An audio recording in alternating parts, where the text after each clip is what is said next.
በጣም ለውጥ አለ። በጣም ለውጥ ነው። ምንም ስልሽ ቅር ያለሽን ነገር እንኳን ከፍ ብለሽ ማሰማት ትችላለሽ። መልካም ነገር ነው። የደረሰኝን ከስተምር አስተናጋጅ በጥሩ በትህትና ነው እያስተናገደኝ ያለው። በጣም ጥሩ ነው። በቃ ደስ ብሎኛል። አገልግሎታቸው በጣም ደስ የሚል ነው። መጣነው ጊዜ ጨርሴን ነው የወጣነው። ምንም የሚያውቀው ነገር የለም። ጥሩ ይሰራሉ። እሱ ነው ያየሁት እኔ። እውነቱን ለመናገር ከዚህ በፊት የነበረውና አሁን ያለው እንትኑ በጣም ልዩነት አለው። አሁን ግን በመጣነው በአንድ ቀን ጨርሴን የወጣውበት ጊዜም አለው። በጣም ደስ የሚል ነው። በዚሁ ቀጥሎ ነው የምንላቸው። በጣም ደስ የሚል ነው።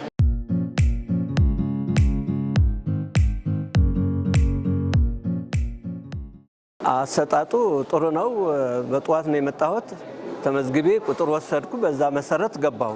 አስተናጋጆች በጣም ይሰራሉ። ደስ ይላል። ጨርሻለሁ። አመሰግናለሁ።